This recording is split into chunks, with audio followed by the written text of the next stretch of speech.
Okay, Roddy, can drop. Julius Malema, thank you so very much for giving us your time here on Checkpoint. We really do appreciate it. Thank you. You know, Julius, in the lead up to the elections, I read your manifesto. And I was quite impressed by a couple of things. One of them was ideas that you had with regards to local economies and how people grow their economies and run economies in communities. But when I went to the rallies, your focus was Jacob Zuma, always. Why is it that you didn't share with the people some of these great ideas, but rather focused on Zuma and his failings? Well, you'll appreciate that I spoke for not less than 30 minutes in every rally. And it will be incorrect to say the whole 30 minutes was dedicated to Jacob Zuma. Majority of it was. Jacob Zuma was almost less than 5% towards the end, and always on an extremely lighter note. I spoke about clinics, I spoke about water, I spoke about the type of houses we're going to build, I spoke about how we're going to eradicate unemployment, I spoke about how we're going to increase monies for the children, and flushing toilets, the roads. I spoke about all those issues, and you happened to be in one or two meetings where I spoke. So Zuma was not necessarily in our campaign, the core message, but we were not going to deny the fact that Zuma is seen as a stumbling block towards a transparent, progressive, prosperous South Africa. And we had to equally, highlight his weaknesses and also show our people how we'll deal with those weaknesses if we're to take over. Particularly that Zuma, is an epitome of corruption. And therefore, in the struggle to eradicate corruption, you ought to also demonstrate to our people that this is how corruption looks like, because in Zuma we see corruption, yeah. If Zuma had to go tomorrow, and the ANC called you and said, come back, would you? I think the ANC is rotten to the core. There is no rescuing it. I think it will have to die and then re-emerge through some different process and be called something different, you think and it not will necessarily never, the. Be renewed, even but under but new leadership? I'm trying to check who will come up with such a a moral authority, who will come with such a charisma, who will come with a new posture and a new politics, which will reposition the ANC as a mass-based organization. And I can't come across such a collective. I mean, the proposals of the collective is Cyril deputized by Gwede and Nkosazana deputized by Didi Mabuza, and there is no inspiration of hope, both factions. And that's the end of the ANC, to be honest. And it is unfortunate. The ANC, and South Africa in particular, was the last country to be liberated in Africa. They didn't learn, in South Africa, rather, they didn't learn from other African countries who are traveling the same path that other African countries have traveled, particularly liberation movements. Yeah. What has been common, and it's quite interesting that you bring up the continent, because there are so many lessons on the continent that we can take moving forward as a country. The personality cult is also common on the continent and beyond the continent. Yes. Where a leader becomes so powerful that nobody can hold them accountable. Who holds you accountable in the EFF? The executive, called the Central Command Team of the EFF. Every Monday we've got what we call a war council, which run day-to-day activities of the EFF, and that's where decisions are taken.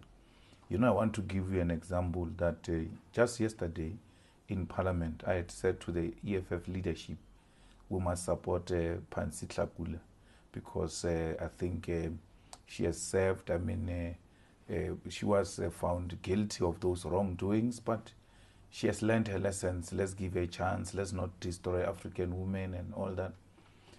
2 minutes before Parliament, they called me and said, no, that's not going to happen. we're going to oppose her because she's corrupt, and we can't have this type of a corrupt person being a leader of a new institution, president. She's supposed to wait for almost 5 years for rehabilitation. It's too early.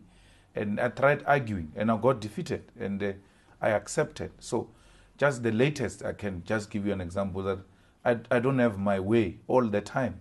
I present my view, I discuss with the collective, and the collective says, well, we agree or we don't agree. And if it was a private company, I always tell many of them that some of you would have fired you, will be in CCMA and all those type of things, because how I so wish we can do things differently and my way. But the collective says, slow down. This is an organization. It's not a spaza shop. Everything must be subjected to a process. So they rein you in? Absolutely. Why can't Zuma be reined in within the ANC? Do they fear him, or do they fear the unknown in the future without him? No, they've collapsed the two into one. They've collapsed the president and the ANC into one person called Jacob Zuma. They're supposed to be the president and the organization.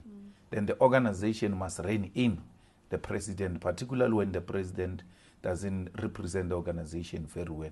So you can't differentiate between Zuma and the ANC. And that's why at some point we were calling it Zuma African National Congress, because these are not two institutions. For instance, the office of the president in the Union Building supposed to be accountable to the ANC, because the ANC is the one that contests elections and deploys an individual. And when an individual misbehaves, the ANC is going to take the blame. So that's why at all times must reign on these individuals, must hold them accountable. But once you collapse the two into one, then you no longer have an authority over an individual. Patronage is the order of the day. Factionalism is the order of the day.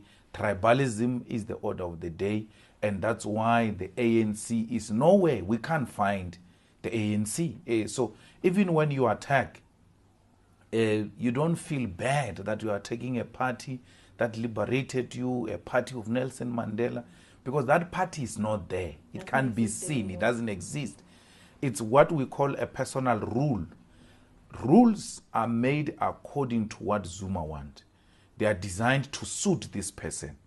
An individual becomes more important than an institution called the ANC and all the state institutions. The NPA will rather die and Zuma survives. And it's not supposed to be like that. But it was like that with Mbeki? No, it wasn't. It wasn't. We had an organization there called the ANC under the leadership of Kgalema Motlanthe. Every time that man spoke, even when you were in a shebeen, even when you were outside in the lawn, we used to be called. Kgalema is speaking, and we'll run to a television to go and listen. Why? Because now the ANC was speaking. We had the ANC. That's why we had Polokwane. The way Zuma and Mbeki were tearing each other apart, there was not going to be a conference of the ANC if there was no ANC under Mbeki. Who was the ANC? Who held the party together? Who's supposed to hold the party together is the Secretary General. This thing is called Toyota Corolla, a car, because of its engine. Without that engine, it's called a scrap. It's stuck there. The Guptas have also been a feature in the ANC for years. Recently, we saw Zwelinzima Vavi speak about his personal experiences when he first encountered the Guptas and started to understand their power. Could you share a story about I don't know them. I don't know the Gupta. I think I spoke, if you go to the archives, I spoke in 2011 in Rustenburg at the ANC manifesto launch of local government elections. And I said, in Polokwane, we didn't vote for a family. I thought we voted for a collective which is going to usher in economic freedom. And if people want to now control this country and government through an unelected family, we'll have a big problem. And then after that, I got an invitation from a Zuma's son that I must come and meet with the Guptas because of the things I said. They want to explain themselves. And we had a very strong Secretary General of the Youth League called Vuyiswa Tulebe. Then I told her, and then she said, no, I'll write a letter to them. She wrote a letter to them and said, write a formal request for a meeting and also propose the agenda. And then they disappear because they wanted those things of telephones and arrangements to meet on the side. And I said, I can't do that. Since I've never heard from Guptas, I've never met Guptas, I've got no personal experience of them. But the people who are aligned to the Guptas, they become zombified. Their thinking stops. I mean, they are good leaders. We grew up singing about them. And once the Guptas capture them, they cease to think. Wow. And they are no longer expressing them because they give them too much money. How much money is enough for you to give up even your own identity, your own strength, what made you who you were? You know, patronage, corruption, and bribery can make people do funny things and things that are out of character, things that we've never seen in these people. Some of them you even say, but not this one. I know this one to be the strong character. And I thought they were just giving them small amounts, but the information suggests they are given real figures because these people have got hard cash. They can't bank it. That's why the banks have got a problem with them because they can't explain where the money comes from. So once you have hard cash, and it's millions, if not billions of it, then you start dishing it out. Everyone you see, even before they open their mouth, they are given money. There was a security guard at the Gupta's house who was an EFF leader who gives us a narrative, clear detail of what is happening. One of the ministers couldn't even carry the bag. They had to be asked from the gate to come and help carry the bag from the house. Well, you know, these days they are very good with legal actions against. So are you. Yeah, well, I may not want to risk that. If I was in Parliament, I would have said it openly because I'm protected at that level. Yeah. But just try and help us understand. When they say they're selling their businesses in South Africa, do you believe Oh, it's a waste of time. They are talking fronting. Firstly, they said they were selling, they were resigning as directors or something. Yes. Now they are selling their shares, but it's just a publicity stunt. It's a way of trying to fight back. They are going to front.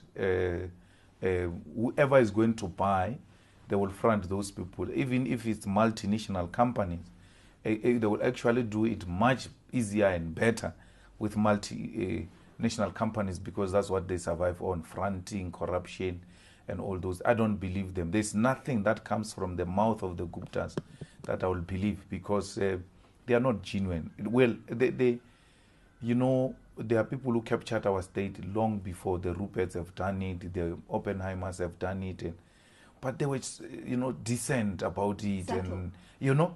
But these ones are just reckless. They just do it on our face, and they ill-treat people that if you don't do this, if you don't jump, you'll be dealt with tomorrow. And people get dealt with the following day, as they said. And it becomes painful like that.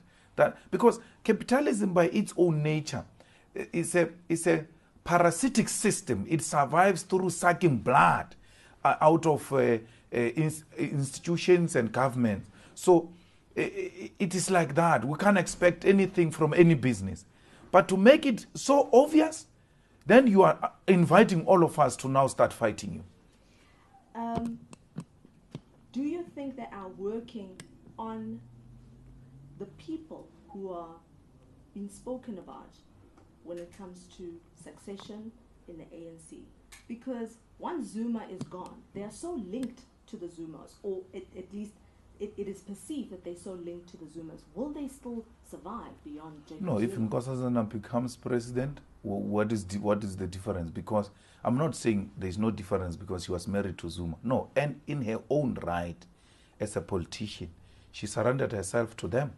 Remember, they just organized some big event to honor her as the person of the year or something, South African of the year, where Zuma stayed there the whole night without having any role to play.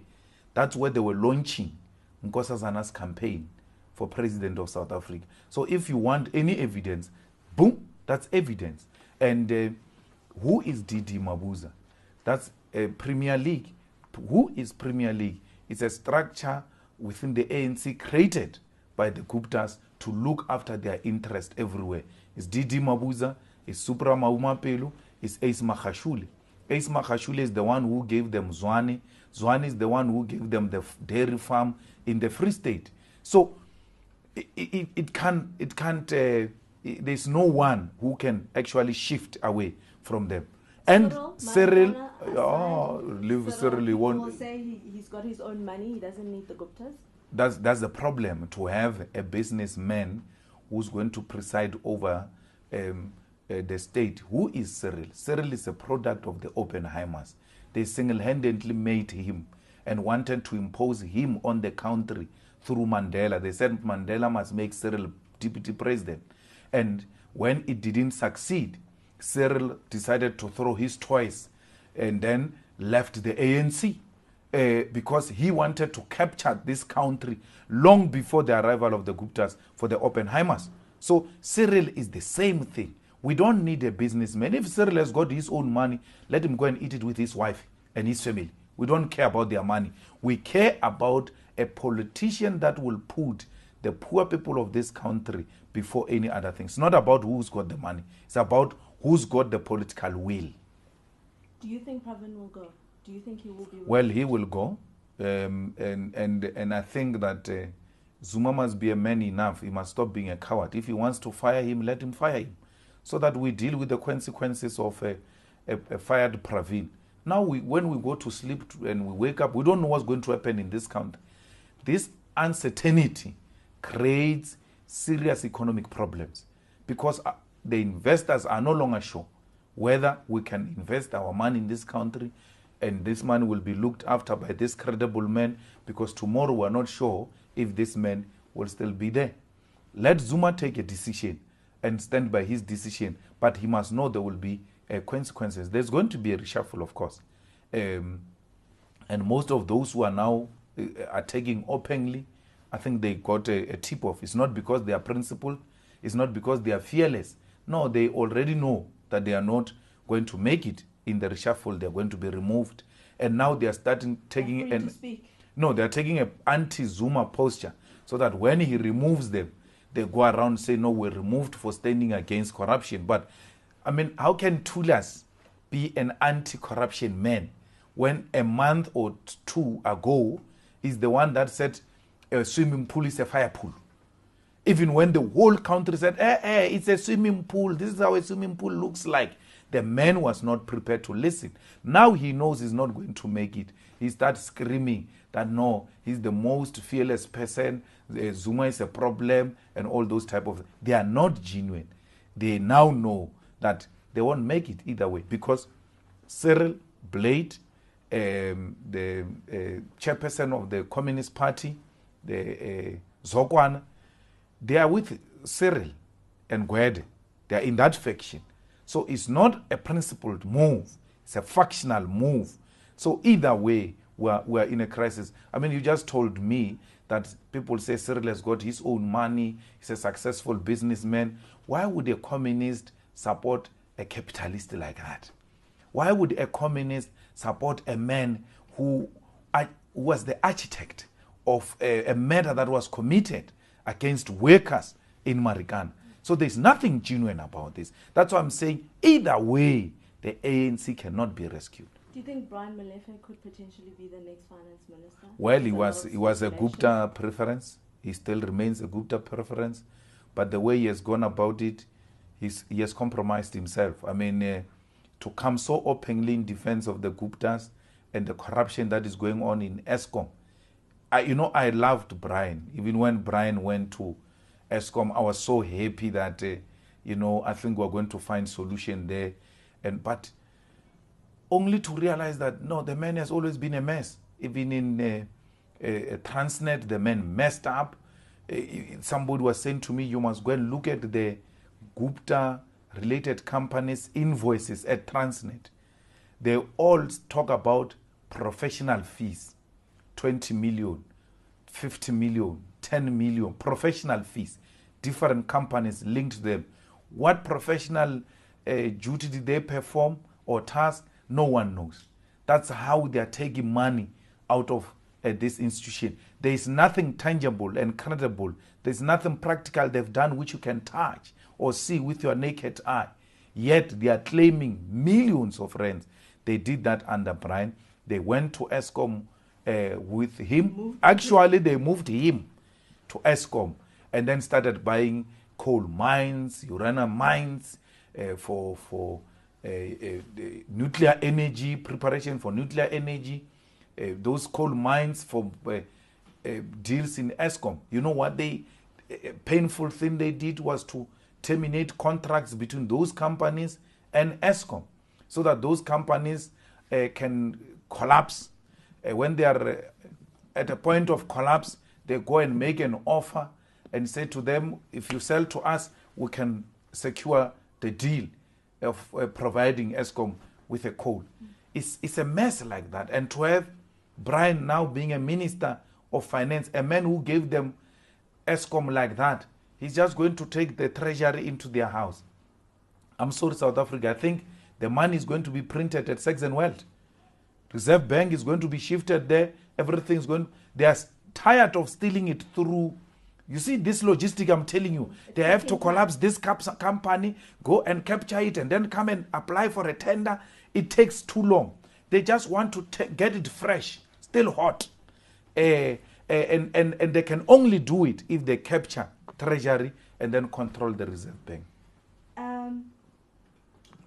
Recently, when you're speaking about the investigation by the Hawks of Pravin Gordhan, you said that you believe he should have gone and subjected himself to whatever questioning, or at least presented himself, in order not to destroy the integrity of state structures such as the Hawks. You went on to say that the office of the presidency should be protected and not undermined. But you continuously say President Jacob Zuma is a criminal, despite the fact that he's never been found guilty in a court of law of any crime. Isn't that a contradiction? No. The presidency and Zuma are two different things. The presidency is the office, and that office has got certain powers. And such powers include, amongst others, the appointment of finance minister.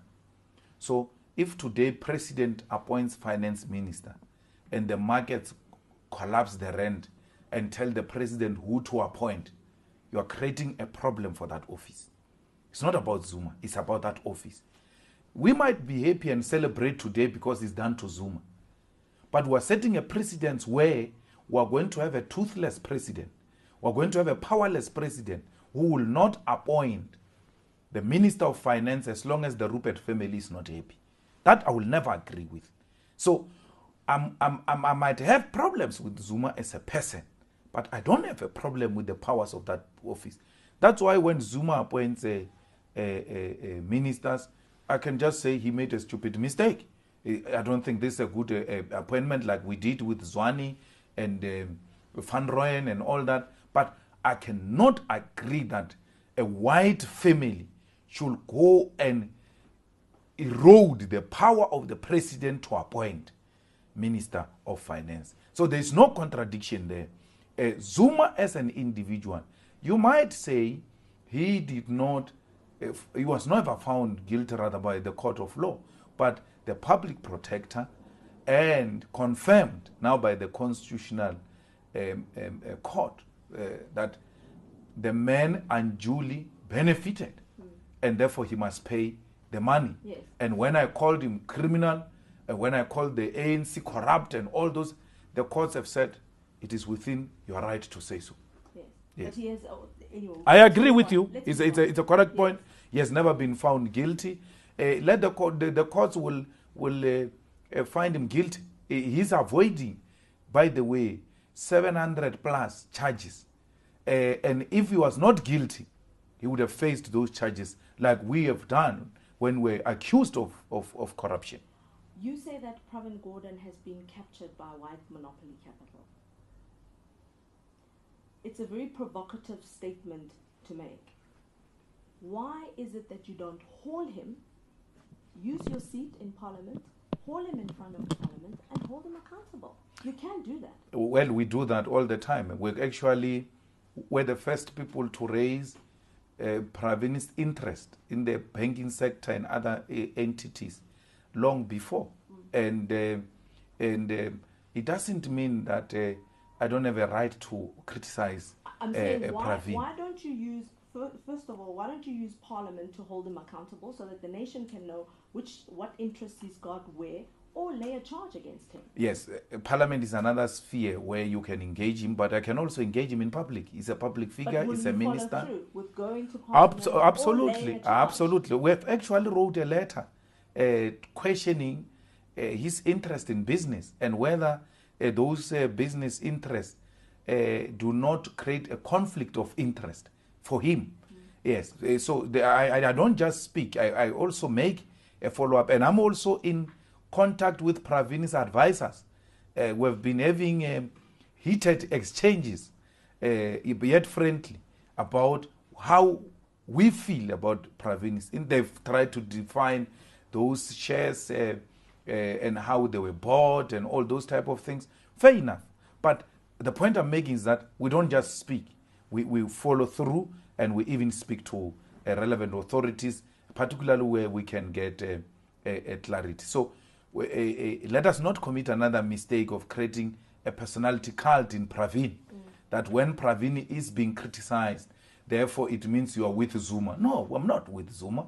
I even said if I was to choose a president between Zuma and Pravin, I will choose Pravin. Pravin is the better So I will never agree that Zuma factionalists should use my criticism of Pravin to justify their nonsense and even think for a second I'm with them.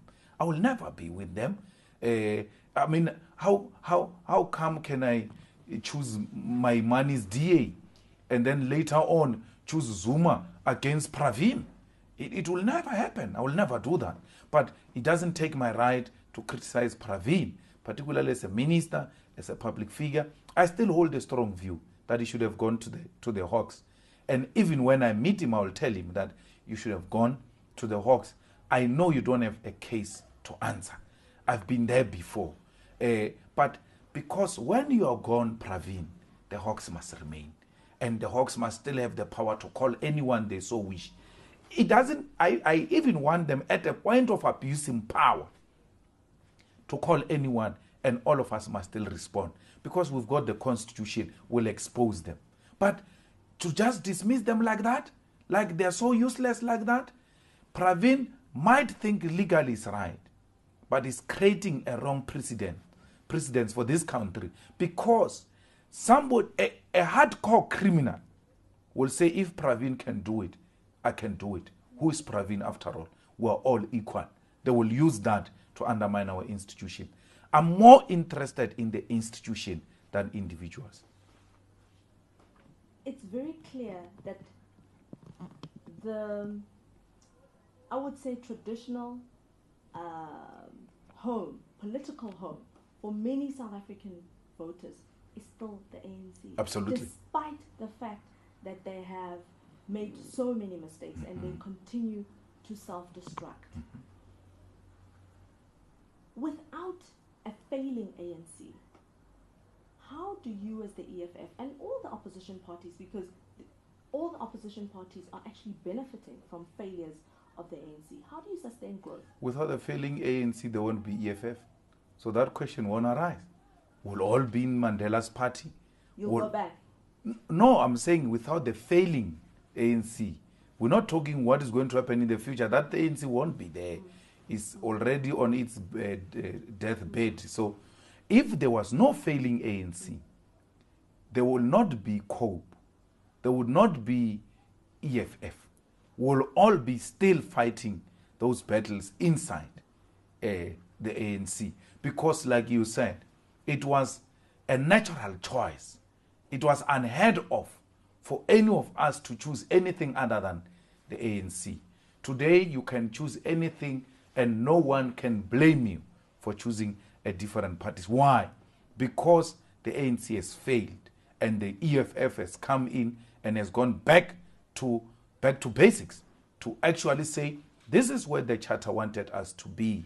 And therefore, let us pick up the Freedom Charter from the dustbin, clean it up, and continue to advocate what the Freedom Charter stands for. Just humor me for a minute and imagine that a miracle happens and the ANC elects a credible leader, puts together an outstanding NEC, starts to build this country's economy.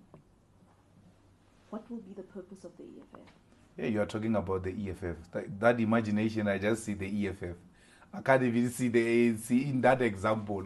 That example doesn't even fit the ANC. My worry is that... there's, the point is, there's no point going back. There will never be a point going back. So it doesn't help. And they keep on proving us right. Look at Swan. The EFF takes the votes and give to the DA. In less than a week or so, the ANC people fight physically with the EFF people in the Tshwane municipality. And when you see it from a distance, you're like, this was a correct decision. Because there will never be an ANC that engages in such a thuggerish hooliganism type of a conduct. All the time. After giving the votes to the DA, Zwane says, we're going to investigate the banks. And then they come and say, no, that's not true. And you're like, this vindicates us. We were correct. Imagine we had voted for the ANC and all this mess is going on. It means you are approving of it. It means you are encouraging it. You just voted against the ANC. In the Western Cape, the ANC is dying badly. It releases a statement, the second statement to denounce the first statement, the third statement to denounce the denouncing of the first statement. And you are like, wow, we've taken a correct decision. We can't be part of this mess. So that imagination you are having, I don't see it happening because of all these shenanigans that are permanently taking place in the ANC. Come 2019, the ANC will be even weaker and they will probably call you again. Let me tell you. This time, they're humble, they're not arrogant like they were in the local government elections, and they offer you a ministerial position.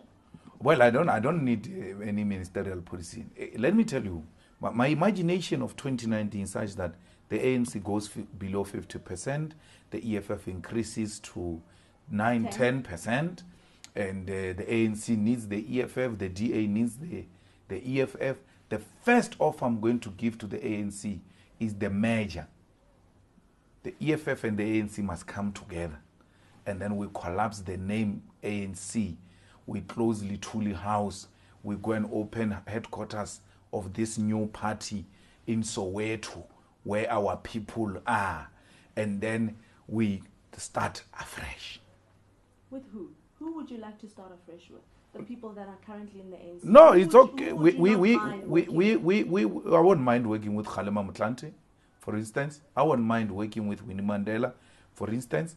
But the merger, we have